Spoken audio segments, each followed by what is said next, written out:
Yeah, hello everyone. Good evening to all. Today we are going to discuss the security and privacy challenges in modern transaction processing.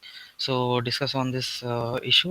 Today we have our panelist, and let me introduce our panelist. So, we have Prasanto, who will be moderating the session, and we have then Mr. Gaurav from IIT Jammu. And hi, Prasanto. Hi, Satyam. Hello. Yeah, and Hello. yeah, we have Miss Pratibha, and Hello everyone. yeah, hi, and we have Mr. Avnish.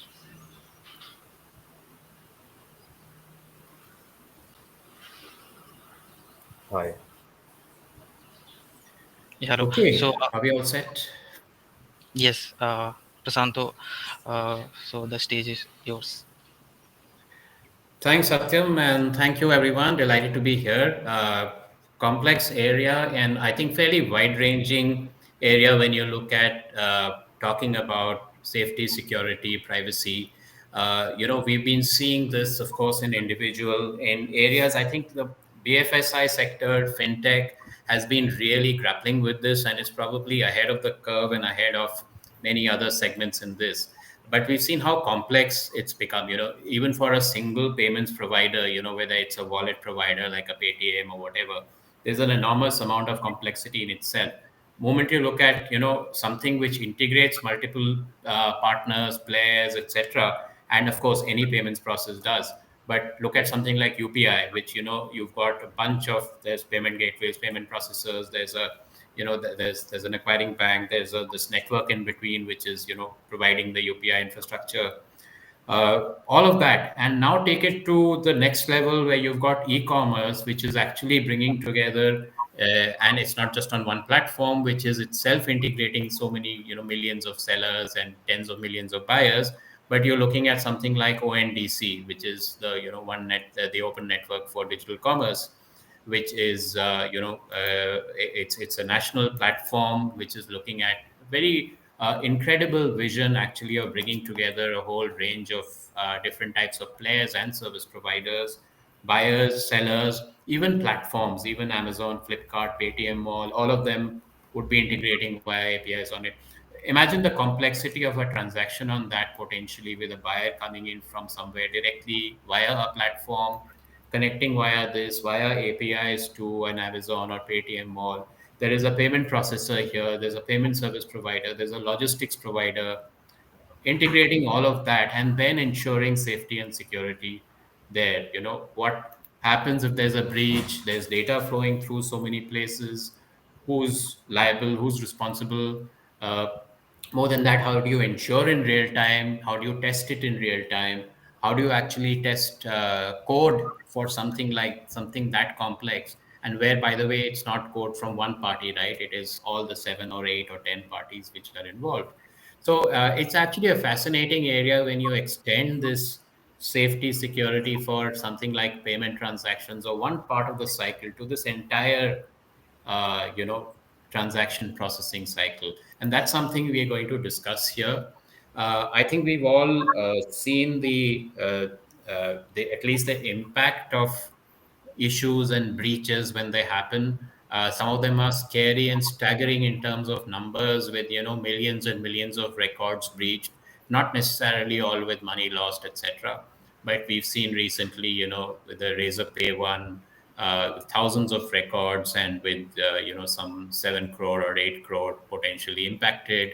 There have been multiple breaches, Domino's and a whole bunch of others, where millions of records. You had credit cards and debit cards exposed. Okay, so you've clearly, I mean, clearly we're at a situation where, as more and more people come into the whole digital processing, digital transaction place, we're going to see an explosion of encountering bigger and bigger problems there. And to an extent, the last 2 years have been really, really interesting, because a lot of people have been forced into digital commerce when they never expected to move in that quickly. And that's happened. It's not just payments, it's digital everything. It's digital restaurant booking, digital scanning the menu and ordering from your smartphone while sitting in the restaurant, closing the loop and making that payment, contactless deliveries and the whole jing bang. So what we're going to do here is we're going to jump in quickly. We have a short time in hand, and I'm going to just ask each panelist to just come up with maybe 2-3 minutes of introductory remarks where I'd request him or her to just briefly introduce himself or herself and the work they're doing, and maybe one or two key issues they feel are most germane here, which we will take up immediately after that. So just 2-3 minutes, maybe just in alphabetical order.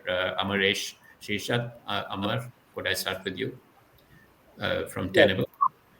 sure. Thank you, Prasanto. That was a wonderful introduction, and I mean, we are living in a world where every operation which is done on top of any payment gateway involves so many complex processes. It's really mind-boggling. So, uh, I come from Tenable. Just a quick background on Tenable. We are a cyber exposure company. We serve a little over 40,000 customers worldwide. We have very good visibility to our Nessus scanner, which is a well-known scanner in open free scanner world, right from academicians to professional security experts make use of that. And we serve close to 60% of Fortune 500 companies.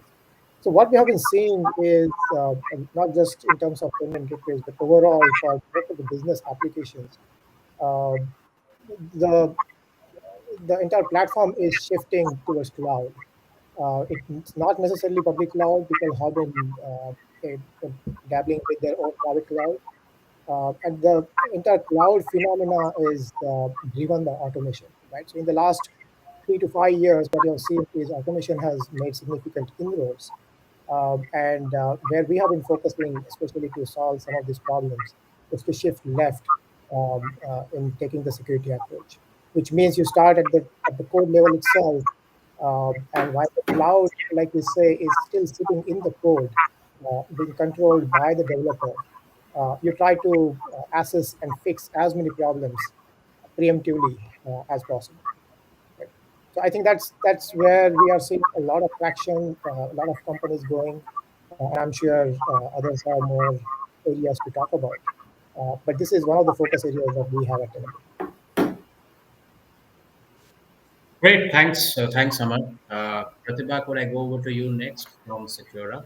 And could I Sure. actually just request the speakers to just mute themselves when not speaking, because we seem to have an unusual problem of echo when anyone else is speaking and anything else is on.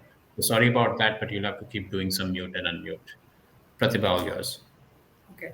So thanks a lot for explaining around the financial transaction and the problem that we might face or we already facing already. So I am co-founder for Securaa. We started off around 4 years back now, and Securaa is a unified platform with an approach to gain the wider visibility into the threats with enhanced contextualization to both the business as well as the IT environment, right? And which is further supported by the automated and orchestrated response to contain the business impact swiftly, right? So Securaa is a unified SOAR which facilitates the early detection of threats and their faster containment through its threat intelligence platform that harnesses the power of threat intelligence from multiple sources, right? Plus, as well as the AVIP platform, which visualizes or contextualizes the signals picked up from various sources to organization assets and associated vulnerabilities, right? So Securaa orchestration automation, as the name suggests, right, we are a SOAR. So it's an orchestration automation and response platform that reduces both the triage and the response times and overall shrinking the attackers' windows of opportunity. Right. Talking about the financial problems that we can have, I think there are validation processes, there are historical context, and there are global context which which all are a part of financial transactions. And if we have to widely distribute the frauds, they can be identity theft, they can be synthetic identity fraud or credit card fraud, and somehow the all the security and privacy of your users devices transaction context lies around these kinds of frauds and maybe other frauds as well, right? So Securaa will not be able to detect the fraud, to be honest, but then we are able to automate and respond and automate triage and response against all these different kinds of frauds, which can be an alert or an incident into the systems. Terrific. Thanks, Pratibha. Dr. Gaurav, Varshney, over to you. Would maybe a quick background to the very interesting work that you told me about that you are doing in your team and your thoughts on the subject. Yeah. Thank you, Prasanto. Very happy to be in this panel. So, I'm Dr. Gaurav Varshney, working in the area of offline authentication currently. But I closely have seen phishing in my PhD research work. So, I worked aggressively in anti phishing, secure authentication schemes, and some of the areas which I'm currently working in includes malicious insider detection, how we can actually detect malicious insiders in an organization, how actually we can actually use this memory as one of the very powerful tool to get the data of the devices for threat detection or say malicious insider detection, but at the same time also making sure that the privacy of the user is intact. So doing memory forensics is very easy, like it has been done in the past. We are trying to build models through which we can do memory forensics, we can do threat detection, but at the same time we can ensure the users of that specific device that yes, your private data is something that we do not see. So this is one of the important problems that we are working on. We are working on offline authentication here, where we are trying to actually mimic the physical wallet. For example, when we talk about digital, most of the times people try to say digital is actually connected with internet, which may or may not be true in multiple circumstances. So when I say that I am actually doing digital transactions, so do I need internet?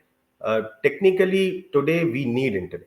But if you try to map it with the real world situation, real world payment that we do, we take out money from our wallet, we put money in someone else's wallet, they deposit whenever they want to. So basically, they are not connected to the bank in real time. So the transaction happens offline in the real world.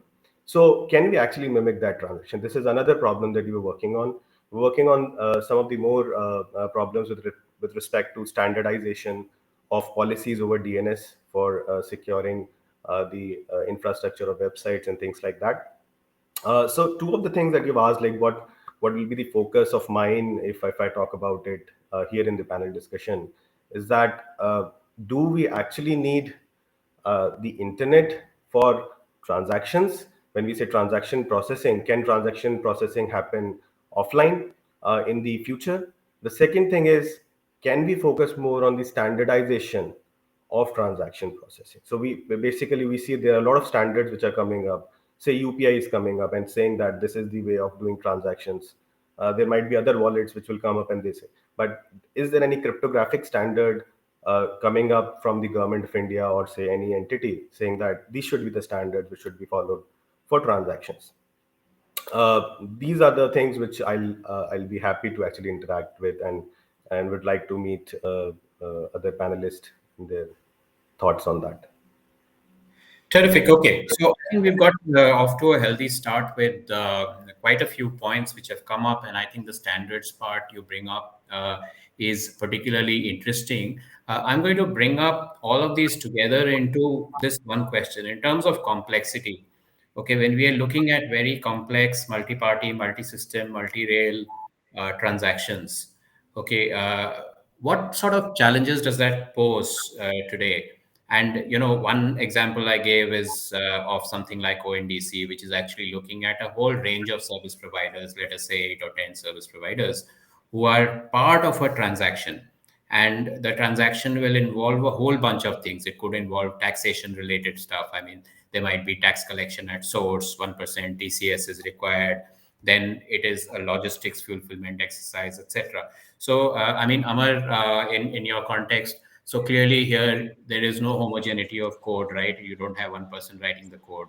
So I don't know how your shift left, etc., would even apply. How would you actually deal with this complexity? In terms of even testing a system like this. So I understand that something like ONDC is trying to provide a framework and try to provide some standardization, some APIs which are kind of there. There is some SLAs and the type of responses expected, etc. But your code and all the service providers, they're all different, right? They're so how do you actually deal with something like this? And I'd like the others to also take up this question of complexity where there are multiple entities in a transaction and you're Yeah. struggling to reconcile to make them all work together to make liability clear, the flow of information clear. How does that work?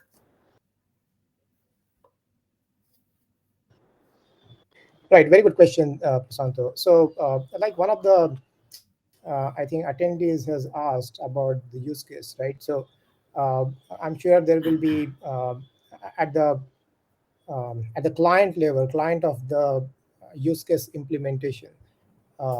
There are certain SLAs which are expected from the service providers, right? So what we have seen in our experience when we work with some of the financial organizations is they definitely have dependencies for their own operations and to meet their own SLAs.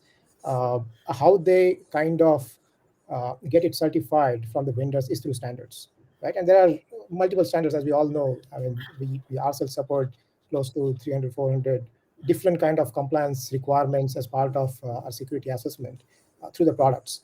But variety of standards when it comes to financial matters or healthcare, etc. Uh, where it really helps is to understand the overall end-to-end flow and map your security controls and put them in areas where you can have different levels of exposure, right? So your risk exposure uh, is today extremely wide because of the area spanned from your mobile based interfaces to your cloud based interfaces to your operational technology interfaces in some cases also, right? And that's where it becomes extremely crucial to have a single pane of glass at every vendor level to span across those areas. So when we look at vulnerability, we don't look at vulnerability just as your operating system level vulnerability. We look at your software vulnerability, we look at your identity vulnerability, we look at your cloud vulnerability, your configuration assessment, as well as your code vulnerability, right? And when we say code, it is both application level security as well as your configuration level security. Um, if you look at recent breaches, I mean, we have some data where we analyzed past 2 years breaches. If you just bring that count, I mean, that's a huge number and it keeps on adding every day, right? We have studied some close to 200 large scale breaches which are known, and 80 to 85% of those breaches we have seen because of known software flaws or known flaws, known weaknesses, known vulnerabilities, um, and predominantly in your configuration space, right? And that's where we started focusing, especially for your internet facing areas. That's where it matters the most. We'll cover some more advanced use cases later, which we call as breach path detection, where an advanced hacker how they actually get to your asset through multiple levels of vulnerable systems, not just through direct access to your asset. But those are some of the areas that we focus on. Terrific. Thanks, Amar. So, Pratibha, if I take this question to you again, in the context of complexity, where you have complex systems and multiple players in the system, multiple chains of information flowing for the same transaction through seven or eight or nine or 10 systems. Okay, how does that challenge threat assessment and analysis and then reporting? Reporting is something I also want to come to in a while because there's been a lot of conversation on this certain directive or 6 hours reporting of cyber incidents, etc. But keeping aside the 6 hours part, there's still a requirement of reporting, whether it's 6 or 24 hours. So this whole complexity from systems which involve so many players, and even for a e-commerce player, an e-commerce player is also dealing with huge number of systems. In many cases, there are even sellers who are plugged in through automated systems, through APIs, etc. So how does that challenge, and what sort of solutions are there in? And you would probably have clients who are maybe one part of the space, or maybe some of them might be actually looking at platforms or frameworks which are actually bringing in multiple platforms or partners. So tell us a bit about handling this complexity in terms of threat assessment and response.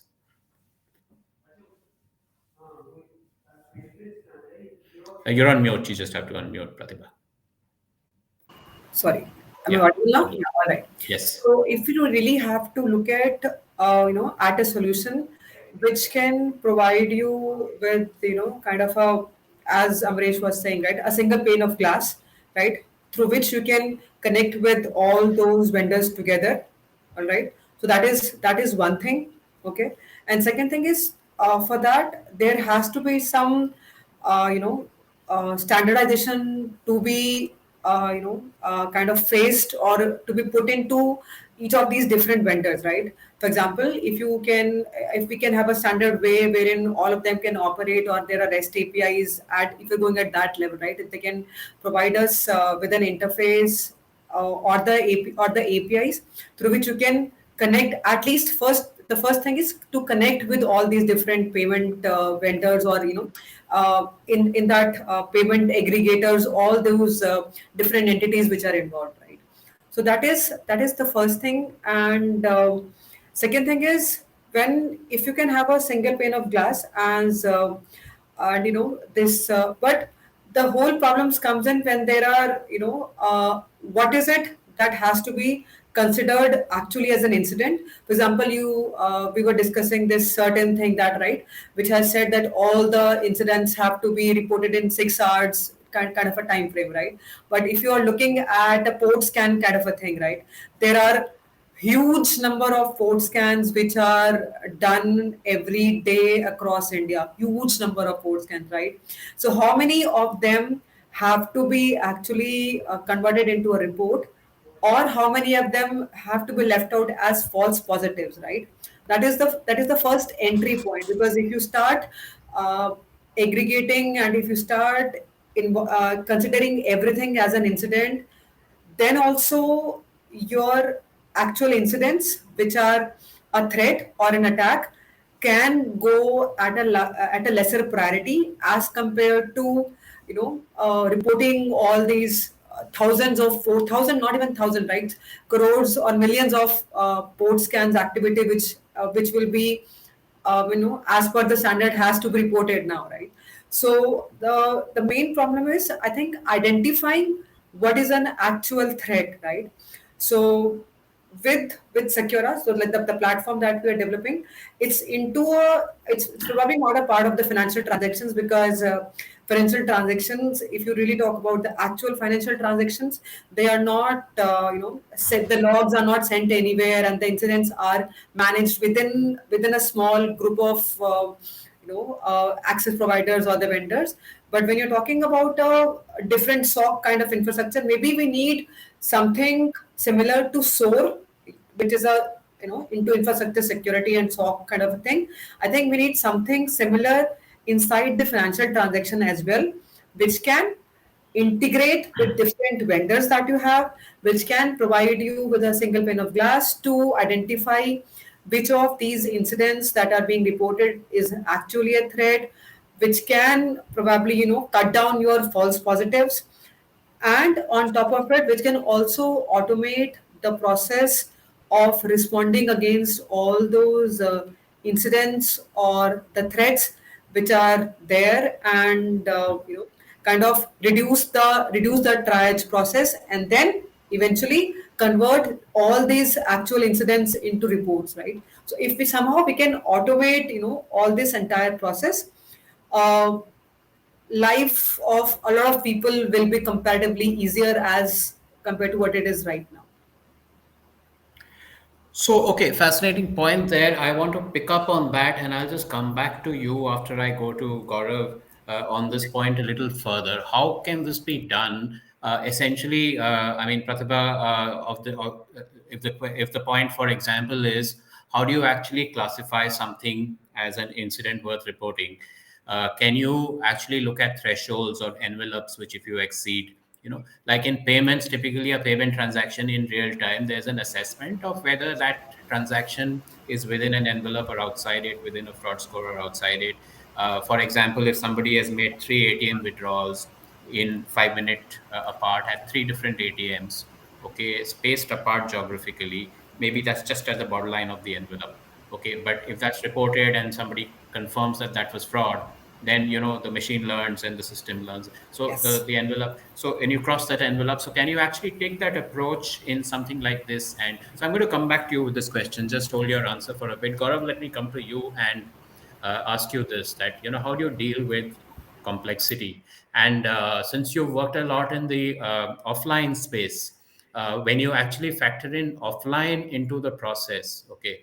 Now, in payments, I think what's happening with offline is the way they're dealing with it is they're limiting the exposure by saying that, okay, offline will be, let's say, 200 rupees maximum transaction, and at any given time, not more than, say, 1,000 rupees or 2,000 rupees or whatever, which is outstanding, unsettled, okay, until that system goes online or the person goes online.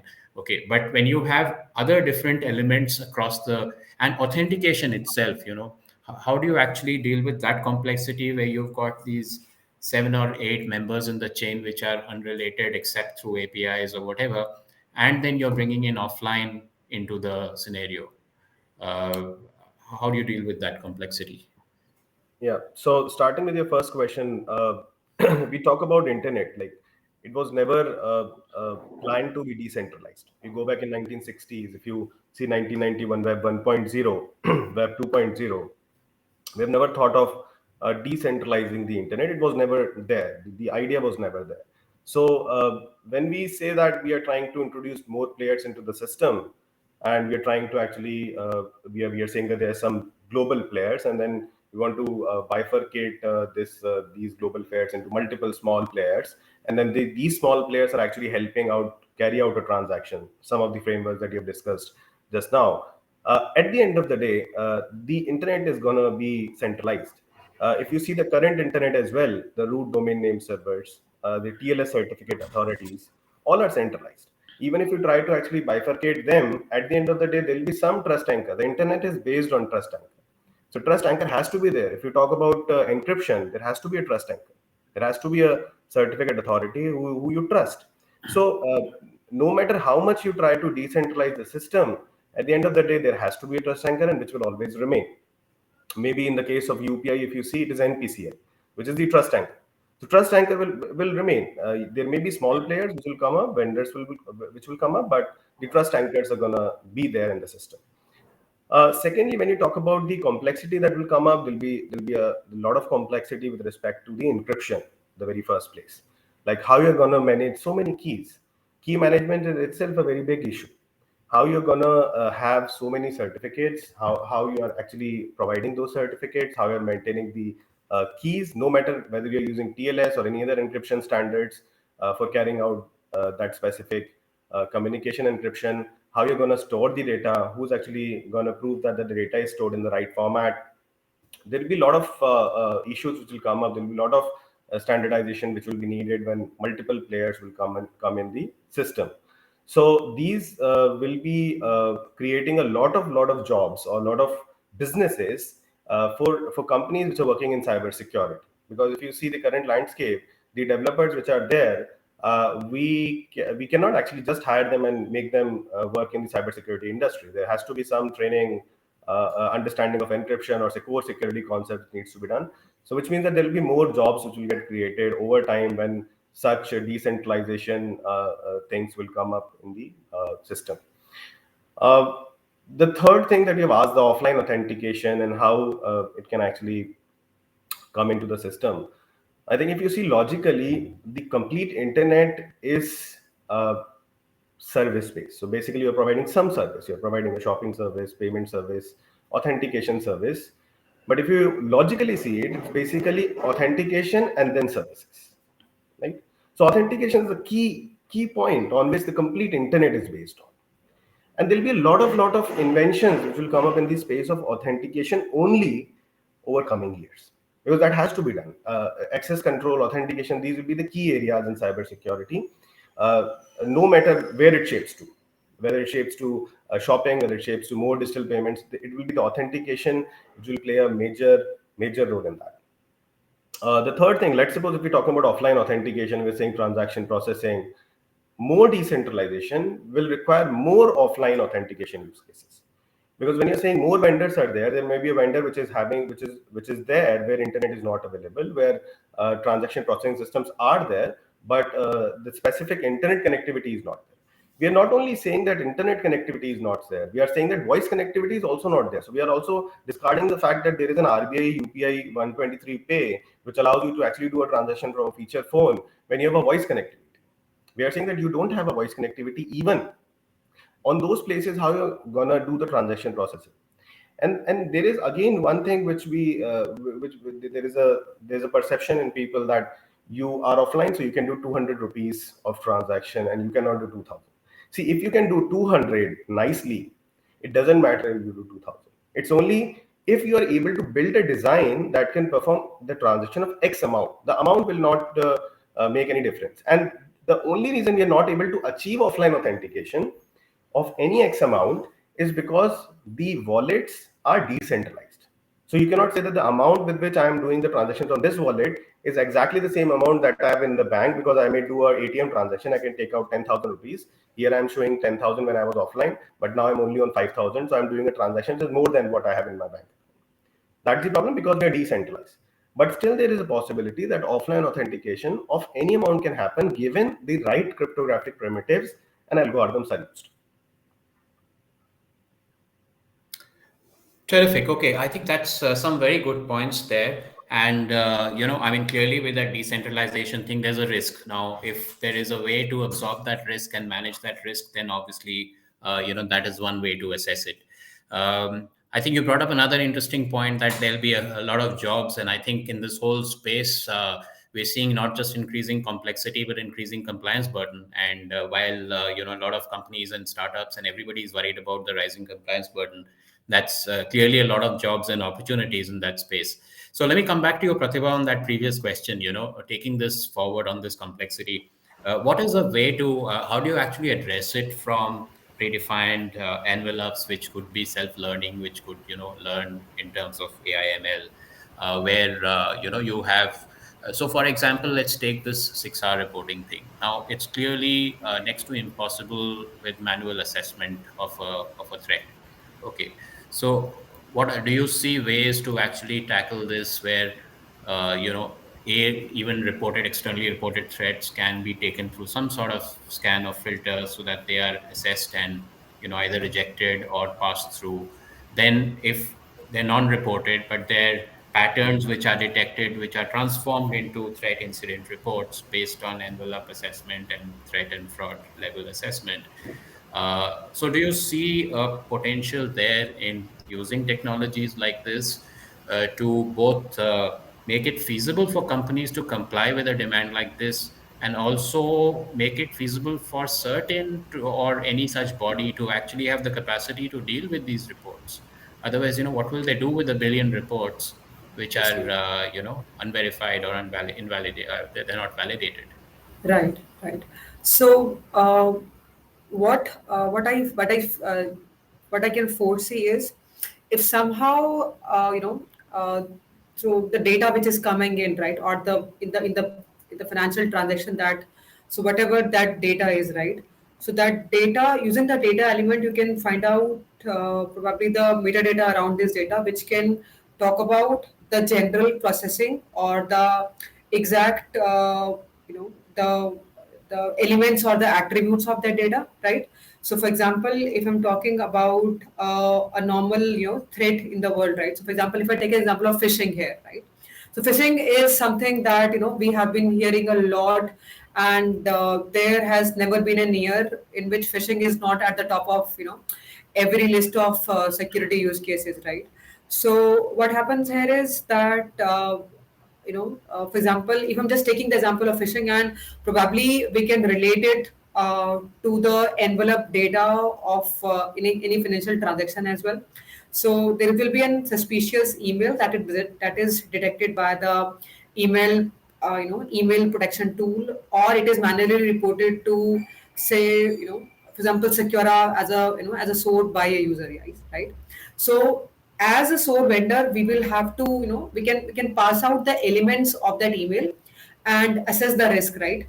So attachments can be sent to the sandboxes, external IPs and URLs. They can be checked out on the threat intelligence sources, and email authenticity is, it can be determined, right? So if the attachment is found to be malicious, Securaa can find hosts that have been affected by the files, and it quarantines them, and a ticket is created and to reimage the host. And then if there is the next external IP or URL that is found to be of high risk, right, it is blocked on your network and firewall. So this is something that happens, again, on the infrastructure side of security, right? But here, when we're talking about the financial side of security, you can again ingest all those envelopes which are, so say Pratibha Malik is, whenever she is logging into her banking app, say iMobile or HDFC or any other banking app, right? She's using a certain phone to always log in, right? At a time, and there's a certain time around it, right? So if there are rules which can be written, which can say that, that if this user tries to log in at this period of time, that means, and using a different set of, a gadget or a device or an asset, so there has to be an incident that has to be reported, right? So incident gets reported in, and then people check how much limit was, if it was sent to somebody else or whatever happened, right? And then before actually doing the transaction of the actual amount, if using an orchestration or an automation platform, if somehow that platform can get this incident, do an analysis around the data that has been there, and find out, if there are ways, if we can find out possible ways to find out whether this transaction was bad transaction or it was a good transaction. And to do this, there can be a phone call, right? So uh, there are times when you, if you spend certain, if there's a limit on your credit card, and then if you're spending more than that, the credit card vendor generally calls you that if you are the exact person who is doing this transaction or not, right? So if something like this can happen, so that means there was certain set of steps which happened before the actual transaction took place, right? So similar to this, right? If we are getting lots of, for example, port scans, right, here, and then you're getting incidents in Securaa, there are tools available using which you can do a. There are feeds, and then there are APIs using which you can find out whether those are false positives. And once you can detect, so the first thing that is major here is detecting your false positive, right? So especially when you are certain kind of a thing that talking about the 6 hours reporting, so the first and the main thing is to find out what are your false positives. So once you have detected your false positive, then you are left out with the actual incidents which are in place. And when you have an actual incident in place, you can have your automation tool running in, which can do do an analysis around the envelopes, right? And means that they can do an analysis around the metadata or the attribute or the elements which are a part of that data, right? And once that analysis is done, and you can do all those things automatically as well, right? I am 110% sure that there are tools available to do that analysis around the metadata as well as the attributes. So once that is done, the next action is to the next action should be then to report it actually as an incident, or creating a ticket in service desk, or there are many ticketing tools, right? And once that is confirmed incident, then you report it, that all right, this is a phishing incident that has taken place. These are the steps or actions that I have done for this phishing or wishing, or WhatsApp kind of an problem which is there. And on top of it, then you can probably draw your report, 6 hour report or 12 hour report or 3 hour reports for that matter, right? So I'll say automation, and automation, right? So that is something that we have to put a lot into the financial transaction of the world, uh, especially in India, right? Wherein we can automate not only the transaction which is happening, but also the incident response and triage side of it as well.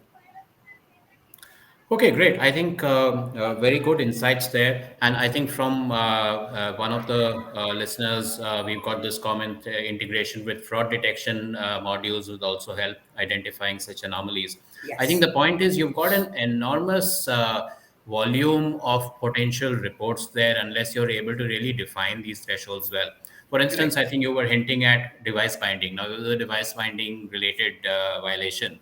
You are basically you are logging in from a different device. Okay, so your IP or MAC address is bound there, and then you see a different one. You're prompted for 2FA. The 2FA fails. Now, is that a report? Okay, Yes. so at what point do you kind of define that? Okay, yeah, this is a threshold. It has been crossed, and it should be reported. I mean, I simply see there's a sheer volume. So we are actually low on time. So I just want to quickly go over to you, Gaurav and Amar, and see if you have anything to add on this. And the last question I'll leave with you is on the standards part of it. Do you see a need for standards today to deal with this? I think a lot of the dealing is actually happening in a sense through what Gaurav you're calling the trust anchors. Because so let's take standards of interoperability. Let's through different wallets that has been mandated through UPI. So now we are also saying, okay, ATM cardless withdrawal from all different ATMs, they will interoperate to it. So in that sense, the trust anchor and the standard is kind of falling on the highest common factor, which is sort of one platform which is there. But it's not quite the same as a real globally accepted, maybe interoperable standard where. So do you actually see a need or evolution, or maybe things actually happening out there? Uh, Gaurav, Amar, plus anything else you want to add to this, and then we'll wrap up very quickly. Gaurav, Amar, Yeah, whichever of you wants to go first. sure, sure. So, real quick, low on time. Definitely, standards are evolving. We have been seeing standards right from ages, and with every standard, there are a lot of overheads in terms of companies to actually implement them, actually certify them, prove that they are complying with them, etc., etc. Right? And this is the new, again, talking about the new cert in requirement of 6 hour reporting. I think Jeff Bezos had said every overnight success is decades worth of hard work. To reach that 6 hour time window, I think you need to have a lot of processes, a lot of automation, a lot of tools already put in place to understand. Okay, how do you define your IOC, your indicator of compromise, right? How at what stage do you want to call it? Okay, this is the information that I'm able to gather. Let me get some more data in terms of what's the actual damage which has happened. Many times, even that takes a lot of time to figure out that there has been a damage and what's the volume of that damage. I think all those factors are very much required. Uh, my sense or my way to take on that 6 hour window is not purely in terms of your ability to report, but your ability to be transparent with your customers, your users, saying that, okay, we have identified something and we acknowledge that, so that I'm not withholding that information for more than 6 hours, is how I look at it, right? Because then if you get into the fine print, sometimes it is about only after you have classified that as a real incident is when the clock starts ticking, right? And many a times, I mean, if you look at some of the other countries which are implementing, they have been given 24 hours, 72 hours to put that classification in place, which again takes you back in terms of identifying your assets, etc., etc. So not to take a lot of time here, Dr. Gaurav, your point, please. Uh, Terrific. Gaurav, over to you. Yeah, so as you've asked, I think standards are very much needed. And what we are seeing is that in terms of the payment sector, we don't see decentralization a lot. Instead, we are seeing more of centralization. Because when you try to see this UPI, it's basically centralization of the total payment space. though they are being done by multiple applications, multiple PSPs, but at the end of the day, there is a central entity which is just being taking care of all these standards. And hence, what happens is even if they do not publish the standards, it is fine because at this point of time, say for example, if one entity is actually saying that I am the trust anchor and everyone trusts that anchor, then you don't need to have standards because that is the standard. But when you try to decentralize it, then you need more and more standards. So that's why the payment space may work now because you trust NPCI, you trust UPI. So you basically say that, okay, this is the interface, these are the APIs which I'm using to actually do the transaction. I still trust the NPCI, so I don't need any standards to be there. But once you actually say that, like intra wallet applications, when you talk about intra wallet application, there is no standard. So one wallet company, say for example, Paytm might be taking a different way of doing intra-wallet payments. There might be another company which is taking their own standards for doing intra-wallet payments. So my point was that whether there are standards or not, I'm not aware of any such standards which are there to define intra-wallet payments in terms of security, in terms of specifically the encryption schemes and the way in which those intra-wallet transactions can happen, because everyone is using their own ways of actually achieving that, and that there is no problem with respect to it. But there can be standardization of that which may be needed when you actually increase the number of people which will be using those kind of schemes.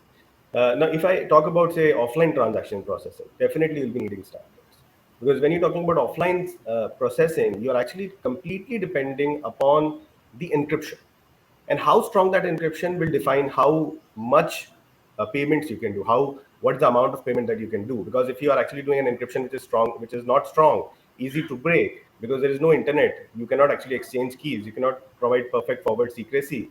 So what will happen is that you need to have encryption strong, and then you need standards. So once you move to more transaction processing which is happening in the offline space, you need more standards to be there.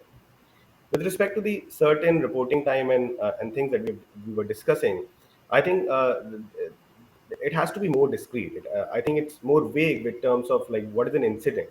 Like when you say that incident reported, so are you saying that this incident is verified and then it has to be reported in 6 hours, or you're saying that once incident is actually there on your screen, this is the time when you start 6 hours? So I'm not very sure. I've read that report, but I'm not very sure with respect to what is the meaning of that. Secondly, let us suppose if we do that, there are two important problems that are coming up. If it is applicable to all the organizations with respect to like what is the size of the organization and what business they do, I think there's so many organizations in India. You don't know what is cybersecurity posture that they have. They have any kind of SOC with them or not. They have the specific reporting system or not. Secondly, let's suppose of a world where all of them started reporting that. How will you be able to manage that volume of reporting? Will you be able to see through those reports, do the steps to actually verify those reports? And what is the, at the end of the day, what you will do? What are the action items? So let's suppose if you identified that there's a report, is there any kind of legal binding as to what can be done if such breaches are found? I think if you see the Domino's data breach, we have not seen much. We have not seen much that happened. So until unless there is a punishable legal bindings with respect to data breaches, such reportings can just be in papers. Absolutely. Great. We're out of time, but I think it's a great wrap there. And clearly, we are looking at enormously rising complexity and also volume of data along with that complexity. So, one thing is clear, we have, I mean, it has been rechecked and verified with CERT that they want raw, unverified reports. Now, it's still not clear what is a report, is an incident, at what level does it breach it, is it a reported thing? I think those things need to be sorted out. But it is not validated and verified, which is the case it is with other jurisdictions that they're citing, like Japan, etc., and all that. So clearly, enormous complexity, enormous rise in number of incidents, dealing with them, learning from them. We're going to have some very interesting times as these systems grow enormously complex with multiple players, partners, etc. And I think we're going to have a lot to deal with and learn by the time maybe we meet on this platform a year down the line. Thank you so much, everyone. Thank you for the great insights. And back to you, Satyam and DSCI. Thank you. Thank you, Prasanto. Thank you, Team. First of all, I'd like to thank everyone for their previous time. and knowledge that is there. I would like to thank you for conducting the session and asking very important and intriguing questions regarding privacy in modern transactions. So thanks for that. And I would like to thanks Amaresh for uh, explaining the importance of standards and overheads and the importance of automation in actually complying with the standards. So thank you for that. I'd like to thanks Pratibha for explaining the concept of incident reporting on in financial security, and also bringing up the point of automation in detecting threats before the actual transaction. So that was very insightful of you. So thanks for that. And Gaurav sir, thank you for explaining the concept of key transfer in encryption, the importance of key transfer actually, that is very important, and also bringing the point of business and job opportunities in this sector. So I think that would be very helpful for the students and the people who are searching for job opportunities. So this will be very helpful for them, and the importance of authentication. So thank you so much, everyone. Thank you. Thank Thank you. you. Thank you. Thank Thank you. you.